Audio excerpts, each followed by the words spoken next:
Today, I'm going to talk about groundwork and why and how it's so important. Let's go. I'm Becky. One day, I had enough. So I sold it all, moved to the country, and built my own log cabin with my own two hands. Now, I spend my time discovering new ways to live a simple, healthy lifestyle with more free time and way less stress. Then, sharing what I've learned with you. Welcome to Becky's Homestead. Groundwork is so important. I can't tell you how important it is, and it's worth every second you spend doing groundwork will pay off later when you're in the saddle riding. So do it. That's all I can say. Just do it. If you've been following my last few videos on the progression of groundwork with cortado, you'll remember that he wasn't moving forward on the long lines. For one, when you get stuck and you can't move forward, the best thing to do is go back. So we're going back to lead line work. Also, I'm adding, which I did forget this part, is adding this thing called an elbow pull. This is from Meredith Hodges, who I absolutely love as a trainer. So you can also look her up and learn a lot. Let me tell you, you can learn a lot. And I'm going to show you how to put it on. And what this does, let me explain that. What this does is it develops the top line. And when the horse's head is up, it's doing the opposite. It's working the opposite muscles of strength and core strength. So what you want to do is you want to encourage the horse to have its head down without tying it down tight like some people do. It has to be more of a natural position, but still encouraging it down. What that will do is develop a very strong core and a beautiful top line. So we start just doing lead line work with the elbow pull. That's what Meredith calls it, so that's what I call it. And I'll show you how. You need a surcingle, and then you just get a rope. This is just clothesline, cotton rope, and then just little clips. And you have to use kind of skinny clips because they have to fit through the rings. And I sewed this little halter out of just scrap pieces I had in buckles.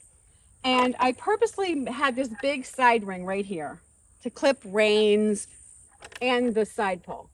So that what you're going to do is you're going to put it over his head, just like so I want to encourage him to put his head down too. Put your head down. Good boy. And he's already learning. Put your head down to put his head down when I ask him. Good boy.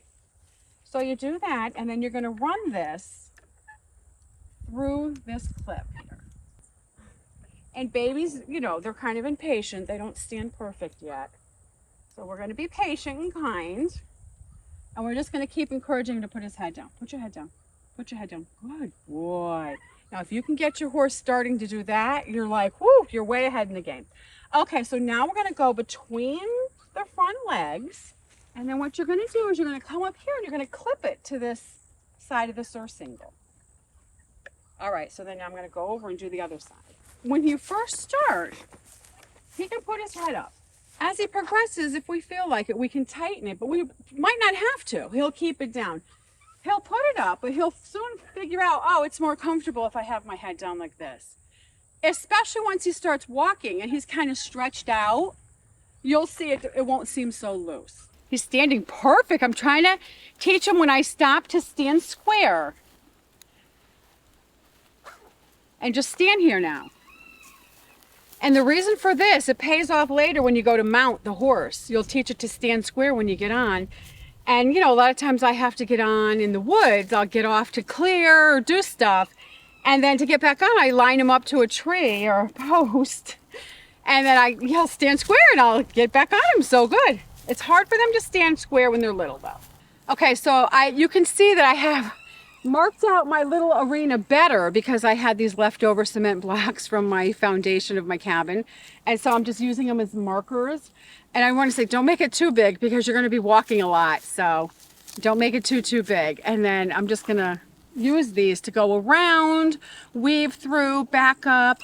And these cavalettis, I'm going to get a couple more, are so awesome to let him find his baby feet and know how to move them.